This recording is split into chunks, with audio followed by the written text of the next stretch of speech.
So hello everyone. तो आप सभी लोगों का सेमिस्टर 4 एग्ज़ाम ख़त्म हो चुका है, लेकिन अभी तक आपका एक बहुत ही इंपॉर्टेंट एग्ज़ाम बाकी है। क्या? वो है प्रैक्टिकल एग्ज़ाम।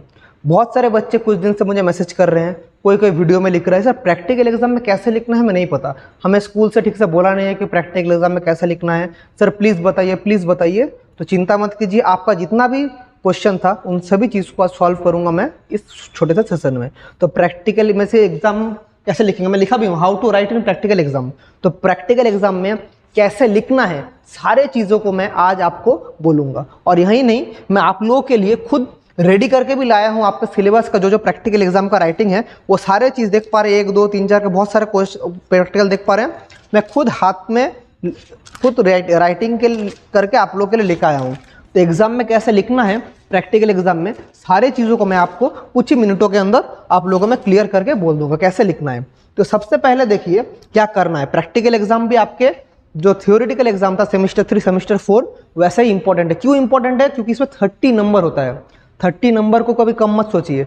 30 नंबर आपके 70 में 30 नंबर इज़ वेरी इंपॉर्टेंट। और इसको कैसे लिखने से आपको 30 में 30 मिलेगा उसी चीज़ को मैं अभी आप लोगों को बताऊंगा। तो फोकस कीजिए कैसे एग्जाम में लिखना है और हम लोग आगे बढ़ेंगे। तो कैसे एग्जाम में लिखना है उसको अभी जल्दी से देख लीजिए। तो हेडिंग है, तो सबसे पहले देखिए तो फिजिक्स प्रैक्टिकल कैसे आप लोग को एग्जाम में लिखने से फुल नंबर मिलेगा ये आप लोग को पता चलना चाहिए। बोलेंगे सर हमारे स्कूल में तो बताया नहीं, हमारे स्कूल में तो प्रैक्टिकल नहीं हुआ। बहुत सारे स्कूल ऐसे भी है अभी के जनरेशन में, मतलब अभी बहुत सारे स्कूल ऐसे भी है सरकारी स्कूल जहाँ पर प्रैक्टिकल ठीक से करवाते नहीं बच्चों को। तो मैं सभी बच्चों को बोलूँगा आपको स्कूल में प्रैक्टिकल कराया अच्छा से या नहीं कराया, लेकिन आपको कॉपी आपको ऐसे ही बनाना पड़ेगा। इसलिए ये हमारा बहुत ही फैक्ट है, हमारे अभी बहुत सारे सरकारी स्कूल में ऐसा सुविधा ही नहीं है कि अच्छे से वहाँ पर प्रैक्टिकल करवा पाए। तो अगर आपके स्कूल में अच्छे से प्रैक्टिकल हुआ है तो आप लोग बहुत ही ब्लेस्ड है, क्योंकि प्रैक्टिकल आपको आगे जाकर बहुत हेल्प करेगा।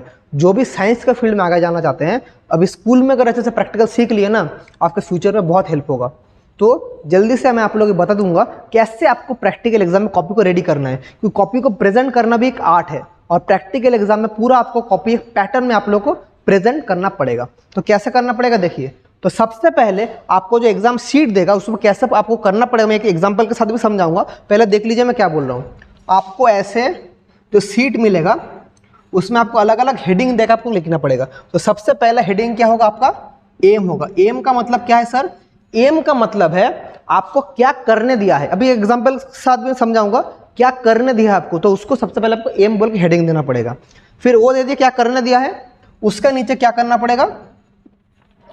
प्रिंसिपल। उसका नीचे दिखना पड़ेगा प्रिंसिपल। प्रिंसिपल मतलब आप जो एक्सपेरिमेंट करेंगे उसका वर्किंग प्रिंसिपल क्या है, कौन से प्रिंसिपल में ये एक्सपेरिमेंट काम करता है उसको बोला है था उसका वर्किंग प्रिंसिपल। ठीक है, तो कौन सा प्रिंसिपल में ये चलता है तो उसका वर्किंग प्रिंसिपल। उसके बाद आपको लिखना पड़ेगा एपैरेटस। एपैरेटस मतलब आपके पास क्या क्या इंस्ट्रूमेंट दिया है, आप जब प्रैक्टिकल करेंगे आपके पास है क्या, आपके पास क्या क्या इंस्ट्रूमेंट है। उस इंस्ट्रूमेंट के ऊपर भी डिपेंड करता है कि आपको क्या उस इंस्ट्रूमेंट के ऊपर भी डिपेंड करता है आप लोग क्या क्या प्रैक्टिकल कर रहे हैं। तो उसको आपको हेडिंग लेकर लिखना पड़ेगा एपैरेटस। उसका नीचे आपको देना पड़ेगा डायग्राम।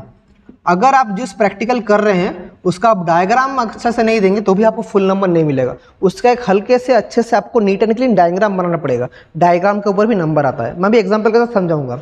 फिर उसके बाद लिखना पड़ेगा उसका प्रोसीडियर, कौन से प्रोसेस में आप करेंगे वो है आपका प्रोसीडियर। ठीक है, उसके बाद सर क्या करेंगे? प्रोसीडियर के बाद आपका ऑब्जर्वेशन होगा। ऑब्जर्वेशन का मतलब क्या है सर? ऑब्जर्वेशन का मतलब है आपको यहाँ पर कैलकुलेशन पार्ट है, मतलब जो जो डेटा ले रहे हैं सारे डेटा को आपको यहाँ पर पुट करना पड़ेगा। वैसे टेबल बना के आपको डेटा पुट करना पड़ेगा। ठीक है, उसके बाद फाइनली आपको देना पड़ेगा precautions and discussions. Precaution and discussion, तो 1 2 3 करके आपको सारे प्रिकॉशन और डिस्कशन आपको देना पड़ेगा। समझ पा रहे हैं? तो ये आपका पूरा प्रैक्टिकल लिखने का पैटर्न है। और बोलेंगे सर कुछ समझ नहीं आया, पता है आपको समझ नहीं आया, अभी मैं एक एग्जांपल के साथ आपको समझाता हूँ कैसे आपको लिखना पड़ेगा। तो एक एग्जांपल से आप लोगों को समझाऊंगा, आई होप आप लोग पूरा समझ जाएंगे।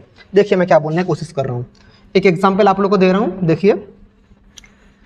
देखिए अगर आप लोगों को मैं क्वेश्चन दूं, आपका एक क्वेश्चन दे रहा हूं कि फाइंड, ये वाला प्रैक्टिकल पर सिलेबस में है, ये वाला practical, find focal length of given convex lens. ये आपका एक कॉन्वेक्स लेंस आपको दिया है, उसका आपको फोकल लेंथ निकालना है। तो निकालेंगे कैसे? तो सबसे पहले आपका होगा एम आपको देना पड़ेगा। एम मतलब जो प्रैक्टिकल आप लोगों को करने दिया है उसका मकसद क्या है, एम क्या है। तो एम में क्या लिखेंगे, एक एग्जांपल मैं दे रहा हूं, to find focal length of a given convex lens. जो गिवन कॉन्वेक्स लेंस है उसका फोकल लेंथ हमें फाइंड आउट करना पड़ेगा। ठीक है, ये आपका सबसे पहला काम है। उसके बाद क्या होगा, प्रिंसिपल। उसके बाद होगा प्रिंसिपल। वर्किंग प्रिंसिपल क्या है, वर्किंग प्रिंसिपल मतलब कौन से प्रिंसिपल के ऊपर ये काम करता है। जैसे आपको ऐसे लिखना पड़ेगा, कॉनकेव कॉन्वेक्स लेंस है, कॉन्वर्जिंग लेंस है, इसका जो लेंस का इक्वेशन है, ये वाला लेंस का इक्वेशन है, और भी बहुत सारी चीज़ आपको लिखना पड़ेगा। क्या लिखना पड़ेगा वो मैं आप लोगों को बता दूंगा। आप लोग के लिए मैं इधर राइटिंग रेडी भी करके रखा हूँ, देख पा रहे हैं क्या क्या लिखना है, सब कुछ मैंने रेडी करके रखा है। इसके बाद आपको प्रिंसिपल हो गया। इसके बाद आपको देना पड़ेगा एपैरेटस। एपैरेटस आपको देना पड़ेगा। एपैरेटस मतलब क्या क्या यूज़ करेंगे, जिसके अंदर कॉन्वेक्स लेंस आता है। कॉन्वेक्स लेंस तो सबसे इंपॉर्टेंट है। उसके बाद आपका ऑप्टिकल पिन रहेगा, ऑप्टिकल पिन। इसके अलावा आपका रहेगा कि स्केल, जो एक्सेट्रा जो चीज़ है वो आपको लिखना पड़ेगा सब। ठीक है, एपैरेटस। उसके बाद आपको रे डायग्राम या डायग्राम बनाना पड़ेगा।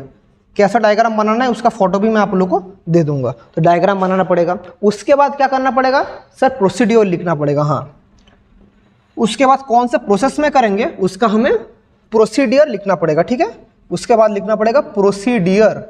प्रोसीडियर में आप क्या करेंगे, पूरा 1 2 3 ऐसे करके सारे जो प्रोसेस है उसको आप लिखना पड़ेगा। 1 2 3 4 करके सारे प्रोसेस को हमें लिखना पड़ेगा। ठीक है, प्रोसीडियर।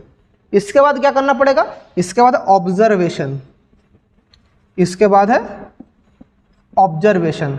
ऑब्जर्वेशन मतलब यहाँ पर जितना भी आप कैलकुलेशन ले रहे हैं, जो डेटा आप ले रहे हैं, उसी डेटा को हमको लिखना पड़ेगा। जैसे आप लोग को हेडिंग देना पड़ेगा टेबल 1 करके ऑब्जर्वेशन, टेबल 1 करके आपको ऐसा करके बनाना पड़ेगा।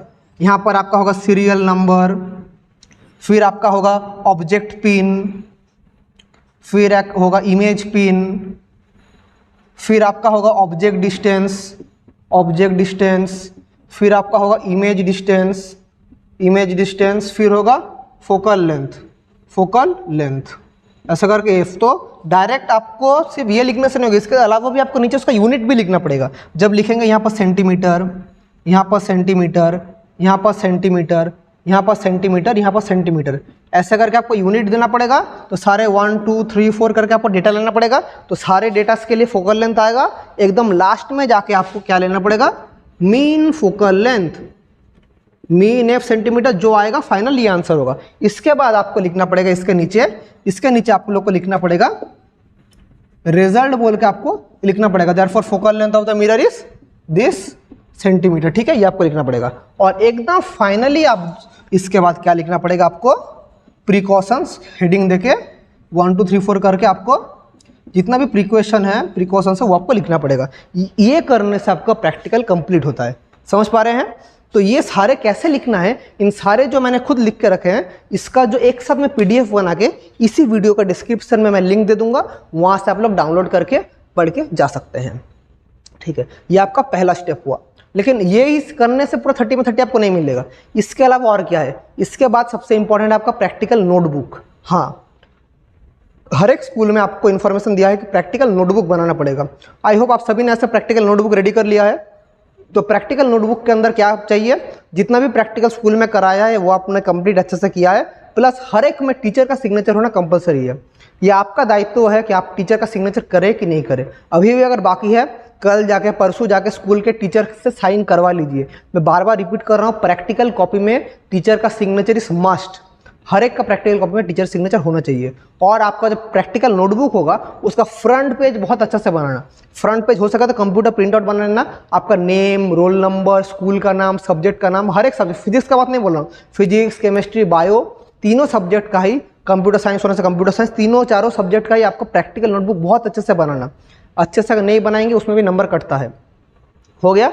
और सबसे फाइनल स्टेप इज वाइवा। हाँ, प्रैक्टिकल जो भी आप करेंगे उसका रिलेटेड आपको स्कूल में एक्सटर्नल एग्जामिनर आएंगे, वो आपको वाइवा आप करेंगे। वाइवा मतलब आपको एक्सटर्नल आके क्वेश्चन पूछेंगे, जो प्रैक्टिकल कर रहे हैं उसके रिलेटेड आपको क्वेश्चन पूछेंगे। तो उस क्वेश्चन को आप कैसे आंसर देंगे, ये भी बहुत सारे बच्चे कंफ्यूज होते हैं। तो मैं यहाँ पर हूँ, तो मैं जब तक हूँ आप लोग को डरने का बात नहीं है। प्रैक्टिकल से जो जो क्वेश्चन एग्जामिनर पूछ सकते हैं, जो जो वाइवा का क्वेश्चन एग्जामिनर पूछ सकते हैं, सारे क्वेश्चंस को भी मैं कंपाइल करके इसी वीडियो का डिस्क्रिप्शन में आप लोगों के लिए मैं डाल दूंगा।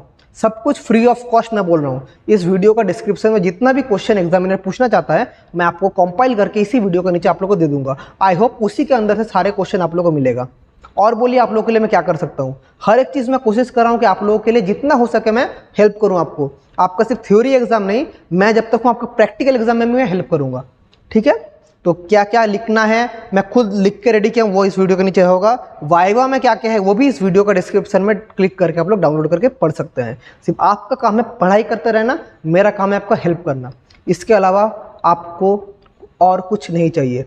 जितना थ्योरी एग्जाम सीरियसली दिए थे वैसे सीरियसली आपको प्रैक्टिकल एग्जाम भी देना पड़ेगा। समझ पा रहे हैं, ये वेरी वेरी इंपॉर्टेंट है आपके लिए। तो इसी चीज़ को आप लोगों को बहुत हेल्प करने के लिए मैं ये वाला सेशन ले रहा हूँ। तो कैसा लगा आज का सेशन कमेंट करके बोलना। इसके अलावा भी अगर कुछ भी हेल्प आपको चाहिए, आई एम ऑलवेज हियर आपको हेल्प करने के लिए। तो आप सभी लोगों को प्रैक्टिकल एग्जाम के लिए बेस्ट विशेस देके आज का सेशन यहाँ पर कंक्लूड करता हूँ। Wishing you all the very best and thank you.